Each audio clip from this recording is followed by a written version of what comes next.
आदाब, नमस्कार। आप देख रहे हैं आईएनएन चैनल। मैं हूं शेख अहमद अली। इस न्यूज़ बुलेटिन में आइए नजर डालते हैं दिन भर की बड़ी खबरों पर। मरकजी वजीर फाइनेंस निर्मला सीतारामन ने नरेंद्र मोदी हुकूमत की दूसरी मियाद के दूसरे बजट को आज लोकसभा में पेश किया। आइए देखते हैं मरकजी बजट से जुड़ी 10 अहम बातें। सबसे पहले बात टैक्स स्लैब में बदलाव की। मरकजी वजीर फाइनेंस ने बताया कि अब टैक्स स्लैब 4 हिस्सों में बांटा गया है। पहले स्लैब में 2.5 लाख की आमदनी वालों को टैक्स से छूट दी गई है। दूसरे स्लैब में 2.5 लाख से 5 लाख तक 5% की दर से टैक्स लगेगा। तीसरे स्लैब में 5 लाख से 7.5 लाख तक की आमदनी पर 10% टैक्स देना होगा, जो पहले 20% था। इसी में 7.5 लाख से 10 लाख तक की आमदनी पर 15% टैक्स देना होगा, जो पहले 20% था। चौथे स्लैब में 10 लाख से 12.5 लाख तक की आमदनी पर 20% की दर से टैक्स लगेगा, जो पहले 30% था। इसी में 12.5 लाख से 15 लाख तक आमदनी पर 25% की दर से टैक्स लगेगा, जो पहले 30% था। इसी स्लैब में 15 लाख रुपए से ऊपर की आमदनी पर पहले की तरह ही 30% की दर से टैक्स देना होगा। सीतारामन ने ग्राहकों के बैंक डिपॉजिट को लेकर भी बड़ा ऐलान किया। उन्होंने कहा कि अब बैंक में जमा ग्राहकों को 5 लाख रुपए तक की गारंटी मिलेगी, यानी बैंक के डूबे जाने के बाद भी आपके 5 लाख रुपए बिल्कुल महफूज रहेंगे। दूसरे लफ्जों में यूं समझे कि बैंकों में पैसा जमा कराने वाले ग्राहकों के लिए इंश्योरेंस कवर जो पहले 1 लाख रुपए था, उसे बढ़ाकर 5 लाख रुपए कर दिया गया है। यानी बैंक अगर डूब भी जाता है तो ग्राहक का पूरा पैसा नहीं मारा जाएगा, उसकी 5 लाख रुपए तक की रकम उसे वापस की जाएगी। बता दें कि पिछले साल सितंबर में पीएमसी बैंक में कामकाज बंद हो जाने से ग्राहकों की जमा रकम के डूबने का खतरा पैदा हो गया, जिसके चलते लोगों की तरफ से काफ़ी एहतजाज भी इस सिलसिले में मुनक़िद हुआ था। निर्मला सीतारामन ने एनर्जी सेक्टर के लिए 22,000 करोड़ रुपए का एलोकेशन किया है। उन्होंने मुल्क भर में बिजली के पुराने मीटरों को भी बदलने की बात की। उन्होंने कहा कि आने वाले वक्त में मुल्क भर में प्रीपेड मीटर लगाए जाएंगे। इन स्मार्ट मीटरों में रेट चुनने और बिजली कंपनी को चुनने का ऑप्शन होगा। सीतारामन ने कहा कि मैं सभी रियासती हुकूमतों और यूनियन टेरिटरीज से अगले 3 सालों में पुराने मीटरों को बदलकर प्रीपेड स्मार्ट मीटरों को लगवाने की गुजारिश कर रही हूं। उन्होंने कहा कि सरकार का ये कदम सबको बिजली देने की राह में लिया गया है, एक बड़ा फैसला है। वजीर फाइनेंस ने कहा कि हुकूमत साल 2022 तक किसानों की आमदनी दुगनी करने के निशाने को लेकर पुरअज़्म है। हुकूमत ने किसानों की आमदनी बढ़ाने के लिए 16 अहम फैसले लिए हैं। सरकार ने इन 16 स्कीमों के लिए 2,83,000 करोड़ रुपए मख्तस करने का फैसला किया है। इसमें ज़राअत और आबपाशी के लिए 1,20,000 करोड़ रुपए की रकम दी जानी है। सरकार पीएम कुसुम योजना के तहत 20 लाख किसानों को सोलार पंप लगाने में माशी मदद देगी।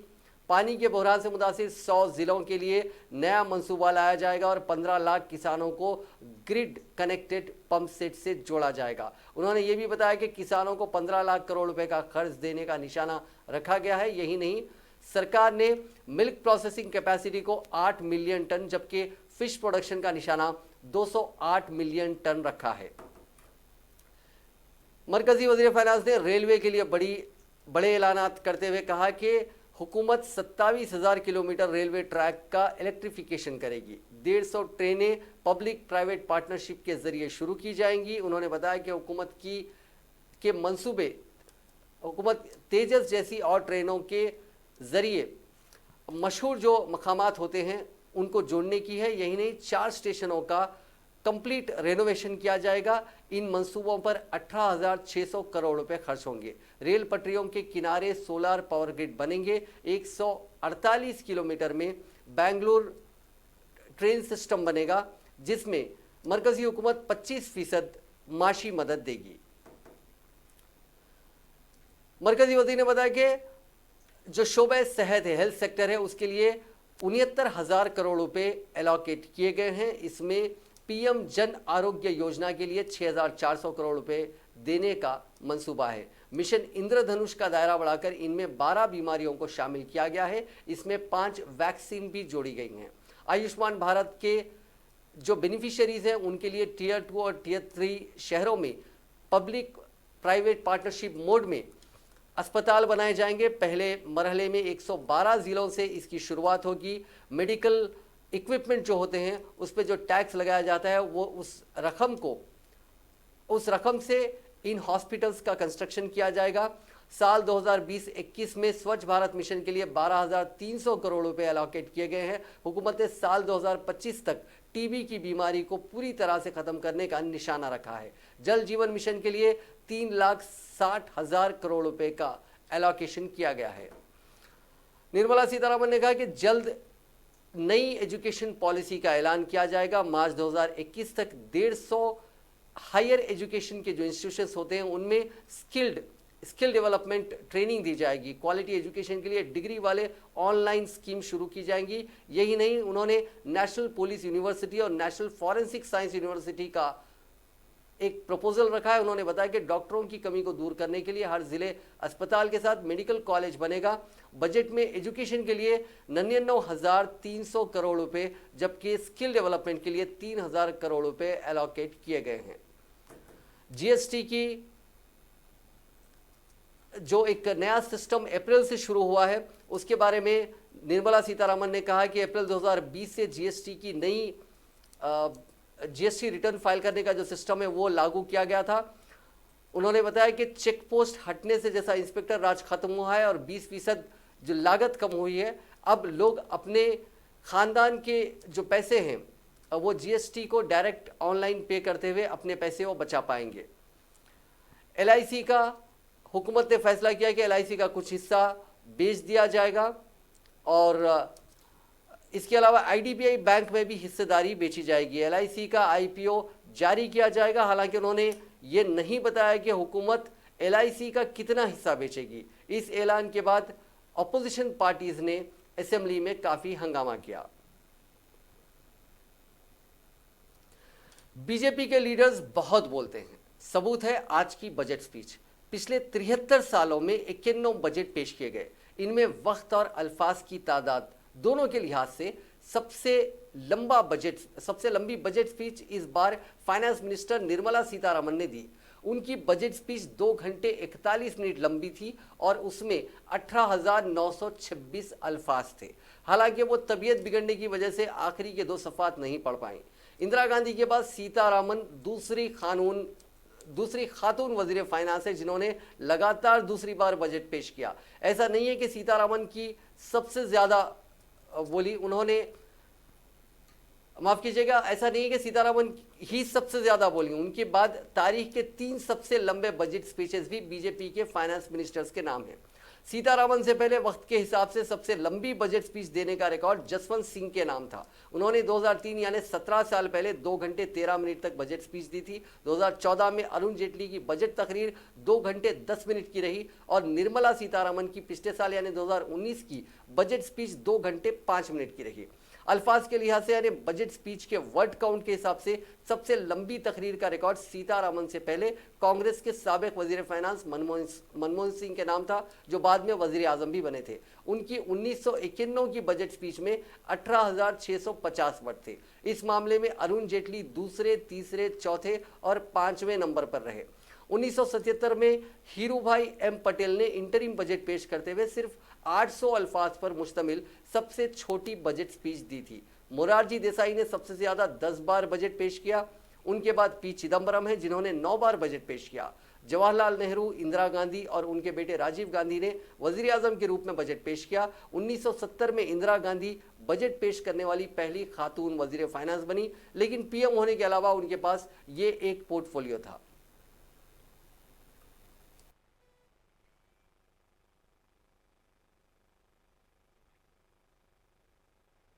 Against the prevailing 20%. So anyone who's earning between 5 to 7.5 lakhs, sir, today pays 20%. We are now reducing it in the new regime, which is devoid of exemptions, to 10% only. So 20% comes down to 10%. Sir, the next example. For income between 7.5 lakhs to 10 lakhs, I earlier said about 5 to 7.5, now I'm saying about 7.5 to 10 lakh. So for income between 7.5 lakh to 10 lakh, he or she will pay at the reduced rate of 15% only against the current prevailing 20%. Sir, similarly, for the income budget की वजह से share बाजार में हफ्ता होने के बावजूद trading हुई। सेंसेक्स 987.96 पॉइंट्स की गिरावट के साथ 39,735.53 पर बंद हुआ। निफ्टी भी 300.25 पॉइंट्स नीचे 11,661.85 पर बंद हुआ। बजट की तारीख में पॉइंट्स के हिसाब से सेंसेक्स में ये अब तक की सबसे बड़ी गिरावट है। पिछले 11 साल की भी ये सबसे बड़ी गिरावट है। इससे पहले 24 अक्टूबर 2008 को ये 1070 पॉइंट्स गिरा था। शुरुआती कारोबार में सेंसेक्स 279 पॉइंट्स की गिरावट के बाद संभला था। ये 182 पॉइंट्स की बढ़त के साथ 40,905 तक पहुंचा। इसी तरह निफ्टी में भी 55 पॉइंट्स की बढ़त देखी गई। ये 12,017 के ऊंचे स्तर पर पहुंचा। जुमे के रोज सेंसेक्स 40,723 और निफ्टी 11,962 पर बंद हुआ था। बजट में उम्मीद के मुताबिक ऐलानात नहीं होने की वजह से सरमायाकारों में जबरदस्त मायूसी देखी गई। भारी बिकवाली के बीच इन्वेस्टर्स को 3,46,000 करोड़ रुपए का नुकसान हुआ। चौतरफा बिकवाली के बीच आईटी और टेक सेक्टर की कंपनियों के शेयरों में बढ़त देखी गई। सेंसेक्स में बड़ी गिरावट के 5 अहम वजूहात रहीं। पहला, हुकूमत ने पेंशन को बढ़ाने का निशाना रखा, जबकि हुकूमत का खजाना खाली है। दूसरा, सरकार का नॉमिनल जीडीपी में ग्रोथ का अंदाजा 10% का है, जबकि एक्सपर्ट्स को यह बहुत ज्यादा लग रहा है। तीसरा, आईडीबीआई बैंक को बचाने के लिए पीएसयू बैंक में डिसइन्वेस्टमेंट पर हुकूमत चुप है। चौथा, एलआईसी में आईपीओ लाने का ऐलान किया गया, यानी हुकूमत एलआईसी में अपनी हिस्सेदारी कम करेगी। डिसइन्वेस्टमेंट का निशाना पिछले साल 1 लाख करोड़ रुपए के मुकाबले 2 लाख करोड़ रुपए कर दिया गया है, लिहाजा बीमा सेक्टर पर बोझ पड़ेगा। और आखिरी, किफायती घरों को छोड़ दें तो हुकूमत रियल एस्टेट सेक्टर में खामोश है। वज़ीर खजाना निर्मला सीतारामन ने साल 2020-21 के बजट में अक़लियतों की तरक्की के लिए किसी नई स्कीम का ऐलान नहीं किया, लेकिन गुज़िश्ता माली साल के मुकाबले अक़लियती उमूर की वजारत के लिए बजट में 329 करोड़ रुपए का इजाफा किया गया, जो कि पिछले बजट के मुकाबले 7% ज़्यादा है। इस मरतबा बजट में अक़लियती उमूर की वजारत के लिए 5,029 करोड़ रुपए का इंतजाम किया गया है, जबकि गुज़िश्ता माली साल 4,700 करोड़ रुपए का एलोकेशन किया गया था। गुज़िश्ता साल के मुकाबले 329 करोड़ रुपए ज़्यादा हैं। अक़लियती उमूर के तहत अक़लियतों की तरक्की के लिए अहम प्रोग्राम चलाए जाते हैं, जिसके लिए 1820 करोड़ रुपए मंजूर किए गए हैं, जबकि पिछले साल इन प्रोग्रामों के लिए 1709 करोड़ रुपए अलॉट किए गए थे। निर्मला सीतारामन ने बजट पेश करने के दौरान कहा कि अक़लियतों की उमंगों को पूरा करने के लिए अहदाफ मुकर्रर किए गए हैं। वज़ीर आज़म नरेंद्र मोदी ने कहा है कि बजट में ऐलान नए इस्लाहात से मईशत को रफ्तार मिलेगी, इसकी बुनियाद मजबूत होगी और हर शहरी इक़्तिसादी तौर पर बाइख्तियार बनेगा। साल 2020-21 के आम बजट पर अपना रद्द-ए-अमल पेश करते हुए नरेंद्र मोदी ने कहा कि इस बजट में विजन भी है और एक्शन भी। मुझे यकीन है कि यह आमदनी और सरमायाकारी के साथ साथ मांग और खपत में इजाफा करेगा और मालियती निज़ाम और कर्ज लेने में तेज़ी लाएगा। मौजूदा ज़रूरतों के साथ ही इस दहाई में मुस्तकबिल की उम्मीदों को भी पूरा करेगा। उन्होंने कहा कि बजट में ज़राअत के लिए मुत्तहिदा नज़रिया अपनाया गया है, जिससे रिवायती तौर तरीक़ों के साथ ही बागबानी, माही परवरी, मवेशी परवरी के सेक्टर में बेहतरी आएगी और रोज़गार में इजाफा होगा। ब्लू इकोनॉमी के तहत नौजवानों को मछलियों की प्रोसेसिंग के शोबे में भी नए मौके मिलेंगे। मोदी ने कहा कि किसानों की आमदनी दुगना करने के लिए 16 नुकाती एक्शन प्लान बनाया गया है, जो दही इलाकों में रोज़गार बढ़ाने का काम करेंगे। रोजगार बढ़ाने के लिए ज़राअत, इंफ्रास्ट्रक्चर सेक्टर, टेक्सटाइल और टेक्नोलॉजी, इन चारों सेक्टर्स पर खुसूसी तवज्जो दी गई है। किसानों के लिए पैदावार को सही तरीके से मार्केटिंग करने और ट्रांसपोर्ट के लिए किसान रेल और ज़रई परवास के जरिए नया निज़ाम बनाया जाएगा। इसके अलावा टेक्निकल टेक्सटाइल के लिए नए मिशन का ऐलान हुआ। मोदी ने कहा कि आयुष्मान भारत स्कीम ने मुल्क में सेहत सेक्टर को यानी हेल्थ सेक्टर को नई तौसीह दी है। इस सेक्टर में इंसानी वसाइल जैसे डॉक्टर, नर्स और माऊन के साथ ही मेडिकल डिवाइसेस मैन्युफैक्चरिंग का दायरा बड़ा है।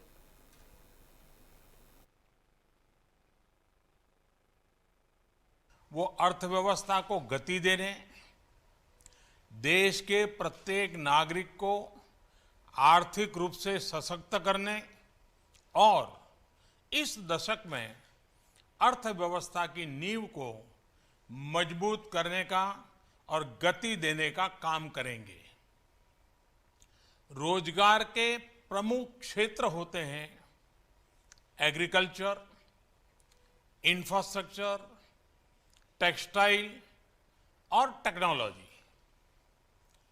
एम्प्लॉयमेंट जनरेशन को बढ़ाने के लिए इन चारों पर इस बजट में बहुत जोर दिया गया है। किसान की आय दोगुनी हो, इसके प्रयासों के साथ ही 16 एक्शन पॉइंट्स बनाए गए हैं जो ग्रामीण क्षेत्र में रोजगार को बढ़ाने का काम करेंगे। बजट में कृषि क्षेत्र के लिए इंटीग्रेटेड अप्रोच अपनाई गई है, जिससे परंपरागत तौर तरीकों के साथ ही हॉर्टिकल्चर, फिशरीज, एनिमल हस्बेंड्री ऐसे क्षेत्रों में वैल्यू एडिशन बढ़ेगा और इससे भी नौजवानों के लिए रोजगार के नए अवसर पैदा होंगे। ब्लू इकोनॉमी के अंतर्गत युवाओं को फिश प्रोसेसिंग और मार्केटिंग क्षेत्र में भी नए अवसर मिलेंगे। टेक्निकल टेक्सटाइल के लिए नए मिशन की घोषणा हुई है। मैन मेड फाइबर को भारत में प्रोड्यूस करने के लिए उसके रॉ मटेरियल के ड्यूटी स्ट्रक्चर में रिफॉर्म किया गया है। इस रिफॉर्म की पिछले 3 दशकों से मांग हो रही थी। वो अर्थव्यवस्था को गति देने, देश के प्रत्येक नागरिक को आर्थिक रूप से सशक्त करने और इस दशक में अर्थव्यवस्था की नींव को मजबूत करने का और गति देने का काम करेंगे। रोजगार के प्रमुख क्षेत्र होते हैं एग्रीकल्चर, इंफ्रास्ट्रक्चर, टेक्सटाइल और टेक्नोलॉजी। एम्प्लॉयमेंट जनरेशन को बढ़ाने के लिए कांग्रेस कायद राहुल गांधी ने इस बजट पर तबसरा करते हुए कहा कि इस बजट में नया कुछ नहीं है और इसमें आम आदमियों के लिए कोई नई स्कीम का ऐलान नहीं किया गया है और इसे बहुत ही मायूसकुन बजट उन्होंने बताया।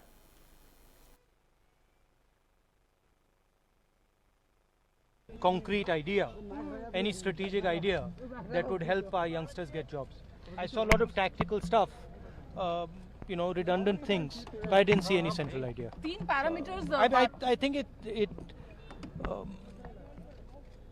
it describes the government quite well. What it was? How many hours was it? 2 hours 45. More than 2 hours. More than 2 hours 45 minutes. I think I don't remember the exact time. A lot of repetition, a lot of rambling, nothing concrete. So it's the mindset of the government. All talk, nothing happening. But the country is of course suffering. You can ask, and I'll speak directly to the youngsters in university and college. You know exactly what's going on. You know that you don't have a future as far as jobs are concerned, and nothing happened here to help you. Thank you. सरकार LIC की हिस्सेदारी बेच रही है। LIC की हिस्सेदारी सरकार बेच रही है। LIC की हिस्सेदारी सरकार बेच रही है। कि कैसे देखते हैं वित्त मंत्री के भाषण को? काफी मैंने बोला लंबा कि भाषण था। मैंने बोला इंडिया की बात की, इकोनॉमिक डेवलपमेंट की मैंने बोला कि 2.5 घंटे से ज़्यादा लंबा भाषण था और उसमें कोई स्ट्रेटेजिक बात मुझे नहीं दिखी। मेन इशू आज हिंदुस्तान के सामने रोजगार और जो इकोनॉमी की हालत है, उसके लिए कोई सेंट्रल स्ट्रेटेजिक आइडिया नहीं था। बहुत सारे टैक्टिकल आइडियाज़ थे, रिडंडेंसी थी। उन्होंने कहा कि हम इनकम टैक्स कोड को सिंप्लीफाई करेंगे और कॉम्प्लिकेट कर दिया, एक और ऑप्शन दे दिया, तो बड़ी कन्फ्यूजन में है। सरकार की जो अप्रोच है वो इस बजट से दिखती है। 2.5 घंटे बाद की लॉन्गेस्ट, शायद हिस्ट्री में सबसे लंबा बजट था, मगर उसमें कुछ था नहीं। वजीर आला के चंद्रशेखर राव ने मरकजी बजट को मायूसकुन करार दिया और इल्जाम लगाया कि मरकज ने रियासत तेलंगाना के साथ इम्तियाजी सलूक किया है। प्रगति भवन में आज 4 घंटे तवील इजलास में वज़ीर आला ने मरकजी बजट से मुताल्लिक मुख्तलिफ उमूर का जायजा लिया। इजलास से खिताब करते हुए केसीआर ने कहा कि मरकज की जानिब से सेंट्रल टैक्सेस में रियासतों की हिस्सेदारी में तखफीफ काबिल मजम्मत है। उन्होंने कहा कि मरकजी फंड्स में कमी की वजह से रियासती हुकूमतों को अपने फलाही और तरक्याती स्कीम्स रोकनी पड़ सकती हैं या फिर उनमें कमी करनी पड़ेगी। उन्होंने कहा कि सेंट्रल टैक्सेस में हिस्सेदारी रियासतों का दस्तूरी हक है।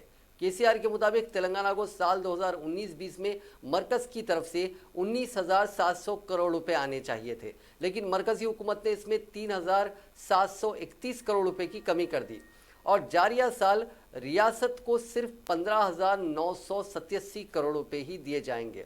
इस किस्म की कटौती से रियासती हुकूमत के सालाना मंसूबों पर बुरा असर पड़ेगा।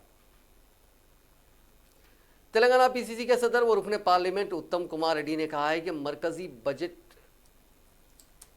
बजट पर तबसरा करते हुए उन्होंने कहा कि पार्लियामेंट में वजीर फाइनेंस निर्मला सीतारमण की जानिब से पेश करदा बजट इंतहाई मायूसकुन और तेलंगाना के लिए काफ़ी मायूसकुन रहा। उन्होंने कहा कि इनकम टैक्स के स्लैब में चंद तब्दीलियों के अलावा बजट में कोई नई बात नहीं है। आइंदा 2 साल में किसानों की आमदनी को दुगना करने की बात कही गई, लेकिन इसके हिसाब से बजट में ज़राअत के लिए फंड्स मख्तस नहीं किए गए और इस बात का तस्करा बजट में नहीं किया गया कि मुल्क के करोड़ों किसानों की आमदनी को किस तरह दुगना किया जाएगा। उन्होंने कहा कि बजट तकरीर में बेरोजगारी को दूर करने का कोई तस्करा नहीं है, जबकि मुल्क को गुज़िश्ता 45 साल में पहली मरतबा संगीन बेरोजगारी का सामना है। उन्होंने कहा कि पेशरफ कांग्रेस हुकूमत ने अवामी असासे तैयार किए थे, लेकिन मौजूदा बीजेपी हुकूमत अवामी असासों को फ़रोख्त कर रही है। उन्होंने कहा कि पब्लिक प्राइवेट पार्टनरशिप की बुनियाद पर हर ज़िले में मेडिकल कॉलेज और हॉस्पिटल की तजवीज़ पेश की गई है, जिससे सरकारी दवाखानों में इलाज के लिए गरीब आवाम को रकम अदा करनी पड़ेगी। उत्तम कुमार रेड्डी ने कहा कि तेलंगाना रियासत के लिए मरकजी बजट काफ़ी मायूसकुन साबित हुआ। रियासतों को टैक्सेस तकसीम करने के सिलसिले में वज़ीर फाइनेंस ने कोई वजाहत नहीं की। इसी तरह ज़ेर इल्तवा बकायाजात की अदायगी का भी कोई तस्करा नहीं है। पीसीसी सदर ने कहा कि माली साल 2014-15 से तेलंगाना के साथ लगातार नाइंसाफ़ी हो रही है। आंध्र प्रदेश की तंजीम जदीद कानून के मुताबिक तेलंगाना के साथ किए गए वादों को पूरा करने के लिए बजट में कोई तस्करा नहीं किया गया। उन्होंने कहा कि टीआरएस हुकूमत मुनासिब अंदाज में काम करते हुए मरकज से फंड्स हासिल करने में नाकाम साबित हो गई है। उन्होंने कहा कि तेलंगाना के साथ हुई नाइंसाफ़ी के खिलाफ पार्लियामेंट में आवाज़ उठाई जाएगी। मरकजी ममलिकती वज़ीर दाखिला जी किशन रेड्डी ने मरकजी बजट पर तबसरा करते हुए कहा कि पार्लियामेंट में पेश करदा बजट तमाम शोबों के साथ इंसाफ दिलाने वाला बजट है। उन्होंने कहा कि यह बजट तमाम शोबों को आगे बढ़ाने की हौसला अफजाई देता है। उन्होंने वाज़ेह किया कि मरकजी हुकूमत किसी भी रियासत के साथ सौतेला सलूक या फिर नज़रअंदाज नहीं कर रही है, सबके साथ मसावी सलूक करने की कोशिश की जा रही है। उन्होंने कहा कि आंध्र प्रदेश में पोलावरम प्रोजेक्ट की तामीर के तमाम अखराजात मरकजी हुकूमत बर्दाश्त करेगी। इसके अलावा आंध्र प्रदेश में national police academy, forensic science और यूनिवर्सिटीज़ के क़याम के इक़दाम किए जाएंगे। टीआरएस पार्टी ने मरकजी बजट को मायूसकुन करार दिया। लोकसभा में इस पार्टी के लीडर नामा नागेश्वर राव ने कहा कि मुल्क में पहले से माशी मंदी चल रही है, ऐसे हालात में तवक्को के बरक्स बजट पेश किया गया। उन्होंने कहा कि 2 साल में किसानों की आमदनी को दुगनी करने का दावा किया जा रहा है, लेकिन ये किस तरह मुमकिन है जबकि ज़राअत के शोबे में बजट में कोई ख़ास एलोकेशन नहीं किया गया। उन्होंने कहा कि वज़ीर फाइनेंस निर्मला सीतारमण ने पार्लियामेंट में जो बजट पेश किया उसमें तेलंगाना के मंजूरा प्रोजेक्ट्स को किसी किस्म के फंड्स मख्तस नहीं किए गए। तेलंगाना हुकूमत की जानिब से रैतु बंधु स्कीम के तहत किसानों को माली इमदाद फराहम की जा रही है। इसका तस्करा माशी सर्वे में भी किया गया, लेकिन इस बजट में मरकज़ ने इस स्कीम के लिए कोई फंड्स नहीं दिए। माशी तौर पर मुल्क की दीगर रियासतों के मुकाबले में तेलंगाना सबसे आगे है। नमा नागेश्वर राव ने कहा कि बजट में आंध्र प्रदेश की तंजीम जदीद कानून में तेलंगाना के साथ किए गए वादों को पूरा करने का कोई जिक्र और फंड्स मख्तस नहीं किए गए। मुल्क का सबसे बड़ा अजीम और सबसे बड़ा प्रोजेक्ट कालेश्वरम के लिए भी फंड्स मख्तस नहीं किए गए। इसी तरह इंडस्ट्रियल कॉरिडोर को भी मंजूरी नहीं दी गई। तेलंगाना के लिए ट्राइबल म्यूजियम मंजूर करने की भी दरख्वास्त की गई, लेकिन इसको भी नज़रअंदाज कर दिया गया। टीआरएस रुकने पार्लियामेंट ने कहा कि मरकज़ का यह बजट रियासत और मुल्क को माशी तौर पर आगे बढ़ने के लिए कोई काम नहीं आएगा। उन्होंने कहा कि तेलंगाना रियासत की जीडीपी 18% थी, जो मरकज़ की गलत पॉलिसियों की वजह से 9% तक पहुंच गई। इसके बावजूद तेलंगाना रियासत माशी तौर पर मुल्क की दीगर रियासतों के मुकाबले में सबसे आगे है। तेलंगाना प्लानिंग बोर्ड के नायब सदर बी विनोद कुमार ने कहा है कि वजीर फाइनेंस निर्मला सीतारमण की जानिब से पेश करदा बजट में कोई नई बात नहीं है। मरकजी बजट पर रद्द अमल देते हुए विनोद कुमार ने कहा कि वजीर आजम नरेंद्र मोदी दूसरी मियाद के लिए इख्तिदार में आए हैं, लेकिन उनकी हुकूमत ने ऐसा कोई एक फ्लैगशिप स्कीम को मुतारिफ नहीं किया जिसका सहरा वो अपने सर ले सकें। उन्होंने कहा कि मुख्तलिफ महकमों के लिए जो फंड्स मख्तस किए गए हैं वो मामूल के मुताबिक मख्तस किए गए हैं।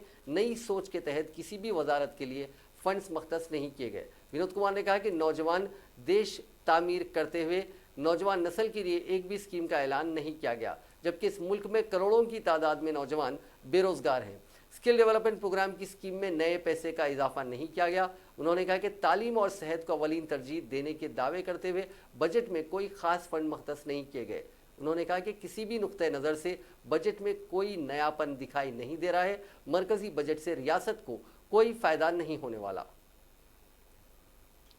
रियासती वजीर ज़राअत सिंगी रेड्डी निरंजन रेड्डी ने कहा है कि बजट में कालेश्वरम प्रोजेक्ट के लिए 1 रुपया भी मख्तस नहीं किया गया, जबकि रियासती हुकूमत ने तेलंगाना की 70 लाख एकड़ अराजियात को सैराब करने के मकसद के तहत सिर्फ 3 साल के अंदर कालेश्वरम प्रोजेक्ट को तकमील किया है। बजट पर तबसरा करते हुए रियासती वजीर ज़राअत ने कहा कि कालेश्वरम के अलावा रियासत के किसी भी प्रोजेक्ट का मरकजी बजट में तस्करा नहीं किया गया, जबकि रियासत के अवाम इन प्रोजेक्ट्स को कौमी प्रोजेक्ट्स का दर्जा देने के मामले में बेचैनी से इंतजार कर रहे हैं। उन्होंने कहा कि मरकजी बजट में ज़राअत को नज़रअंदाज कर दिया गया। ज़राअत के शोबे को कौमी दही रोजगार तमानियत स्कीम यानी नरेगा से मरबूत करने की कई मरतबा नुमाइंदगी की गई। इस सिलसिले में चीफ मिनिस्टर चंद्रशेखर राव ने कई मरतबा नुमाइंदगी कर चुके हैं, लेकिन मरकज़ की जानिब से कोई रद्द अमल नहीं आया। हर ज़िले में क्रॉप कॉलोनी के लिए माली इमदाद फराहम करने का बजट में तस्करा किया गया, लेकिन मुल्क के कितने अजला और किन रियासतों में ये इमदाद फराहम की जाएगी इसका कोई तस्करा नहीं है। उन्होंने कहा कि फूड प्रोसेसिंग यूनिट के क़याम के इक़दाम किए जा रहे हैं।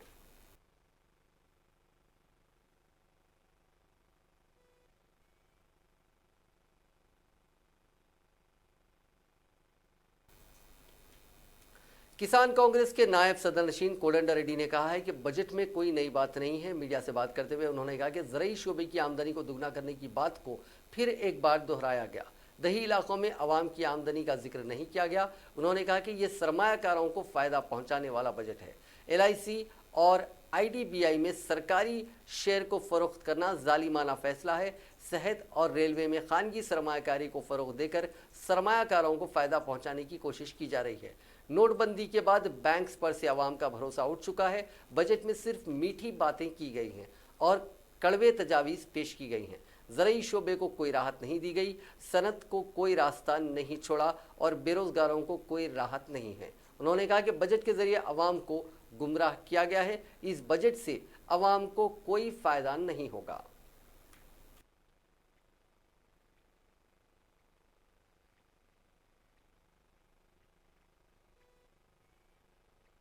बहुत अच्छा है। इनकम टैक्स के अंदर बहुत सिंप्लीफिकेशन किया गया है।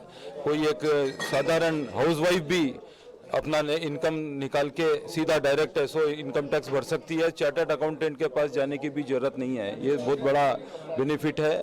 और इनका कंपनी से जो डिविडेंड डिक्लेयर करती थी उसके ऊपर वो टैक्स कटता था, अभी वो नहीं कटेगा, तो वो इन्वेस्टर को डायरेक्ट अपने हाथ में रुपया आएगा। और कंपनीज एक्ट में बहुत छोटे मोटे वायलेशन के लिए क्रिमिनल केस फाइल करते थे, वो सिंप्लीफिकेशन करके उसका नॉर्मल पेनल्टी होगा, क्रिमिनल का निकल जाएगा। ये 3 चीज़ें बहुत अच्छी है। अभी छोटे बिजनेसमैन को 1 करोड़ का टर्नओवर होने पे टैक्स ऑडिट करवाना पड़ता था चार्टर्ड अकाउंटेंट से, वो लिमिट 5 टाइम कर दिए हैं। 5 करोड़ के टर्नओवर तक भी वो ऑडिट रिपोर्टिंग कराने के लिए जरूरत नहीं पड़ेगी। ये बहुत I am Karunendra, President of the Federation of Telangana Chamber of Commerce and Industry. अभी आज का बजट बहुत सारा इन्वेस्टमेंट्स पेश किया है। I mean infrastructure, roads, health, farming, rural economy बढ़ाने के लिए, तो ये अच्छा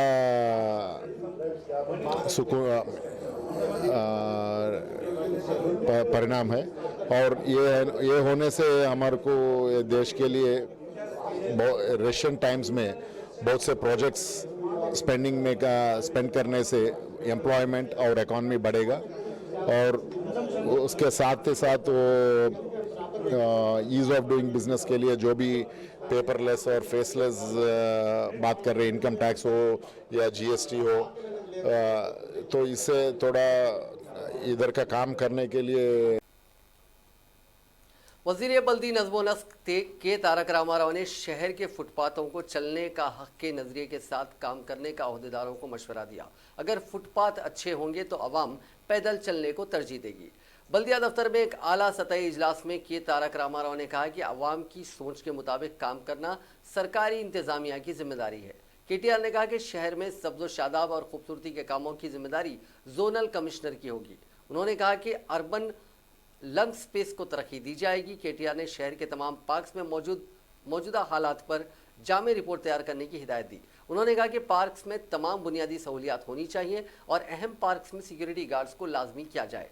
सब्ज व शादाबी में इजाफे और पार्क्स की निगहदाश्त के लिए 50 करोड़ रुपए खर्च करने की सहूलत मौजूद है। उन्होंने कहा कि फुटपाथ पर गैर कानूनी कब्जों को बर्खास्त किया जाए। शहर में 1100 ग्राउंड्स हैं, इन प्ले ग्राउंड्स में खेलकूद के तमाम सहूलियात मुहैया की जाएं। उन्होंने 2 माह के अंदर हर जोन में 500 बैतुल खला तामीर करने पर जोर दिया। इस इजलास में मेयर राम मोहन, बल्दिया नज़्म व नस्क के secretary Arvind Kumar, GHMC commissioner Lokesh Kumar के अलावा दीगर आला ओहदेदार मौजूद थे। जंगलाती इलाके में तरक्याती कामों के प्रोजेक्ट्स को रियासती वाइल्ड लाइफ काउंसिल में मंजूरी दे दी गई है। काउंसिल के नायब सदर व वजीर जंगलात इंदिरा करण रेड्डी की सदारत में काउंसिल का इजलास मुनक्किद हुआ, जिसमें मुख्तलिफ तरक्याती कामों के प्रोजेक्ट्स को मंजूरी दी गई। इस मौके पर महकमे जंगलात की खुसूसी ओहदेदार आर शोभा ने पावर पॉइंट प्रेजेंटेशन दिया। इस मौके पर वजीर जंगलात ने कहा कि जंगलात और माहौलियात को नुकसान पहुँचाए बगैर अवाम की ज़रूरियात के लिए तरक्याती प्रोजेक्ट्स को मंजूरी दी जाएगी। रेलवे, कौमी व रियासती शाहराहों की तोसी के लिए कवाल जंगलात के हदूद में इन कामों के लिए मुख्तलिफ देहात की मुंतकली का फैसला लिया गया है। इस फैसले को कौमी वाइल्ड लाइफ काउंसिल को रवाना किया जाएगा। वजीर ने कहा कि इन प्रोजेक्ट्स के दौरान जंगलात का तहफ़्फ़ुज़ और माहौलियात का पूरा ख्याल रखा जाए। उन्होंने कहा कि मेडारम यात्रा के लिए दरकार ज़रूरी सड़कों को फौरी तैयार करें, लेकिन जंगलाती इलाके के क़वायद की खिलाफ वर्जी ना होने पाए। इस इजलास में महकमे जंगलात के सेक्रेटरी राजेश्वर तिवारी के अलावा दीगर ओहदेदार भी मौजूद थे।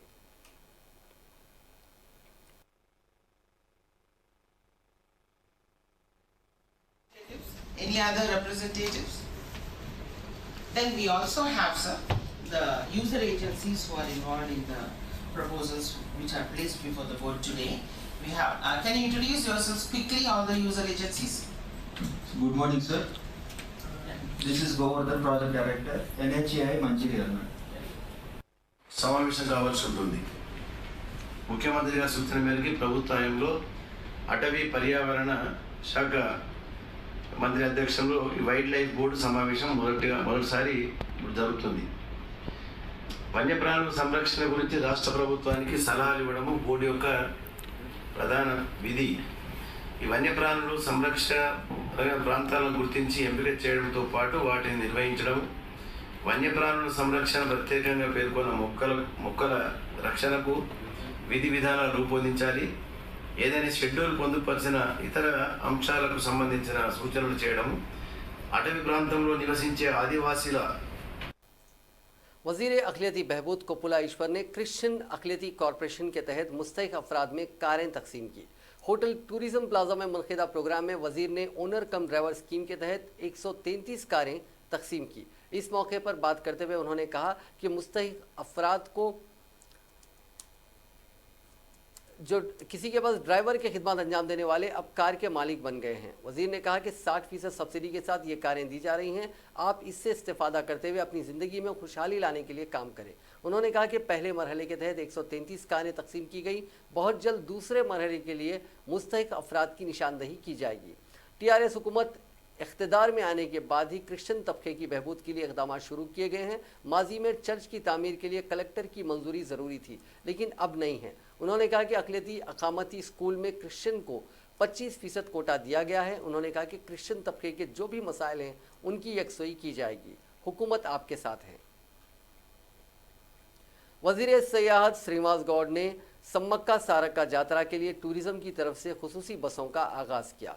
श्री सैलम टूर के तर्ज पर ये बसें चलाई जा रही हैं। मेडारम यात्रा के खुसूसी पैकेज का ऐलान किया गया है। हैदराबाद ता मेडारम एक रोज़ा पैकेज 1500 फी शख्स के लिए, बच्चों के लिए 1200 रुपये, बगैर एयर कंडीशन 1000 रुपये और 800 रुपये मुकर्रर की गई है। वज़ीर मौसूफ ने बताया कि सॉफ्टवेयर मुलाजिमीन के लिए मेडारम टूर के हेलीकॉप्टर सर्विसेज शुरू करने से पहले वज़ीर इंफॉर्मेशन टेक्नोलॉजी के तारक रामाराव से बात करनी पड़ेगी।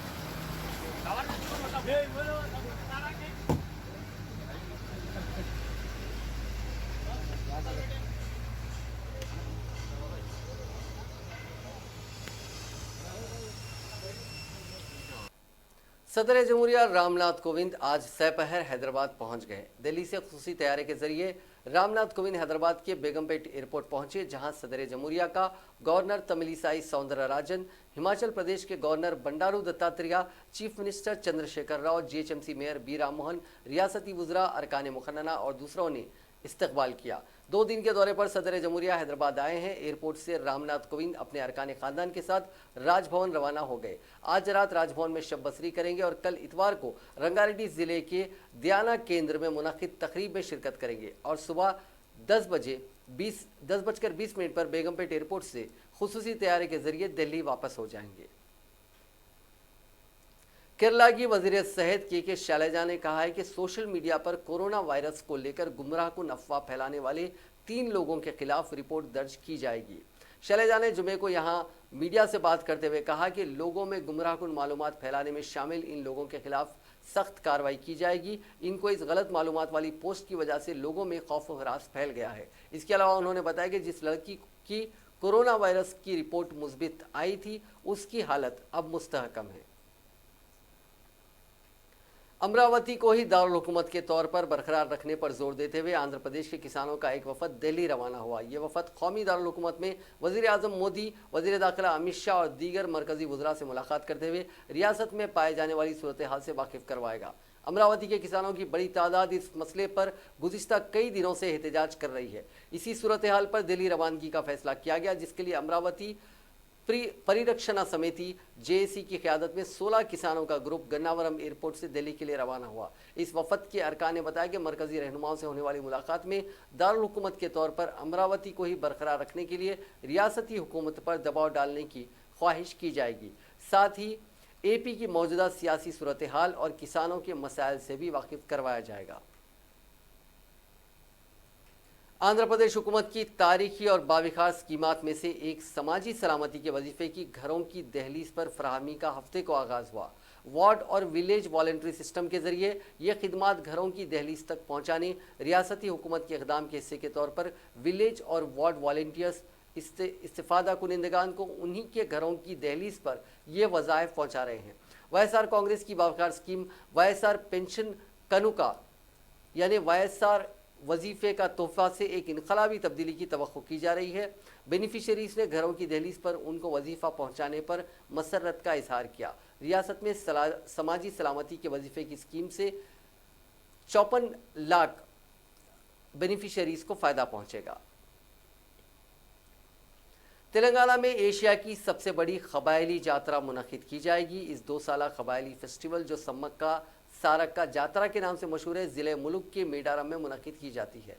मेडारम हैदराबाद से 200 किलोमीटर की दूरी पर है। तेलंगाना हुकूमत की जानिब से 5 से 8 फरवरी होने वाली इस यात्रा के लिए वसी इंतजामात किए जा रहे हैं। इस यात्रा में लाखों श्रद्धालु शिरकत करेंगे। इस 700 साला कदीम फेस्टिवल में 10 मिलियन से ज़्यादा अफराद की शिरकत मुतवक्को है। कुंभ मेले के बाद इस यात्रा में श्रद्धालुओं की सबसे बड़ी तादाद शिरकत करती है।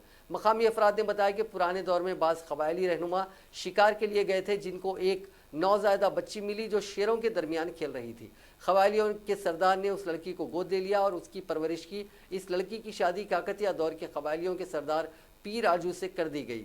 इस जोड़े को 2 बेटियां हुई, सारक्का नागलम्मा और बेटा जमपन्ना हुए। दरियाए गोदावरी के करीब हुई जंग में जमपन्ना हलाक हो गया। ये यात्रा जमपन्ना वागो तालाब में होती है। इस यात्रा में हिस्सा लेने वाले जमपन्ना वागो तालाब में मुकद्दस डुबकी लगाते हैं। इस यात्रा की रसूम कोया कबायलियों के साधुओं की जानिब से अंजाम दी जाती है। श्रद्धालुओं की जानिब से इस मौके पर गुड़ की भेंट भी चढ़ाई जाती है। ये गुड़ उनके वजन के बराबर होता है। इस यात्रा में महाराष्ट्र, छत्तीसगढ़, तमिलनाडु के लाखों श्रद्धालु शिरकत करते हैं। इस यात्रा के लिए हुकूमत की जानिब से मुनासिब ट्रांसपोर्ट इंतजाम भी किए जाते हैं। हैदराबाद के हयात नगर इलाके के कदीम मुंगनूर इलाके के एक मकान में आग के भड़क उठने के नतीजे में आर्म रिजर्व पुलिस कांस्टेबल और दीगर 4 मामूली तौर पर झुलस गए। झुलसने वालों की शिनाख्त 40 साल वेंकटेश्वरलू, आर्म रिजर्व कांस्टेबल, उसकी बीवी 35 साल उमा, बेटा 8 साल प्रदीप और उनके रिश्तेदार 26 साल प्रसाद व 22 साल नागराजू शामिल है। ये वाकया घर में दाखिली तकरीब के मौके पर पेश आया। पुलिस के मुताबिक शुबा किया जाता है कि एलपीजी सिलेंडर से गैस के खराज के नतीजे में ये वाकया पेश आया। ओहदेदारों ने कहा कि घर के अफराद इस अखराज से नावाकिफ थे। पकवान के इलाके में उन्होंने लैंप का स्विच ऑन किया, जिसके नतीजे में फौरी तौर पर आग भड़क उठी। इन तमाम 5 झुलसे हुए अफराद को इब्तदाई तिब्बी इमदाद पहुंचाई गई।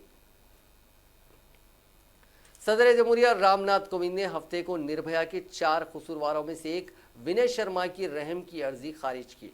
दिल्ली की एक अदालत के जरिए सभी कसूरवारों की फांसी की सजा पर रोक लगाने के एक दिन बाद इस मामले में सदर ने रहम की अर्जी मंजूर नहीं की। निर्भया की इज्तिमाई आबरूरेजी और कत्ल के मुलजिम मुकेश कुमार सिंह, पवन गुप्ता, अक्षय ठाकुर और विनय को 1 फरवरी की सुबह यानी आज 6 बजे फांसी देने की तारीख तय की गई थी। पवन और अक्षय के वकील AP सिंह ने दलील दी कि उनके कानूनी मुतबादिल अभी पूरी तरह से ख़त्म नहीं हुए और ऐसे में उन्हें फांसी नहीं दी जा सकती।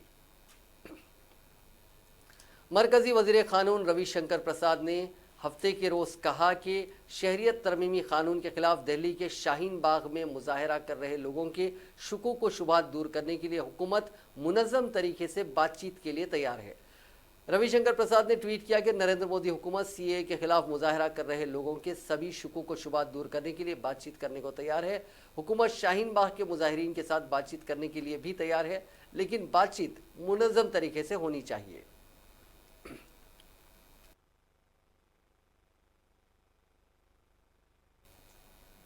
नाजरीन, इस न्यूज़ बुलेटिन में बस इतना ही। देखते रहिए INN चैनल।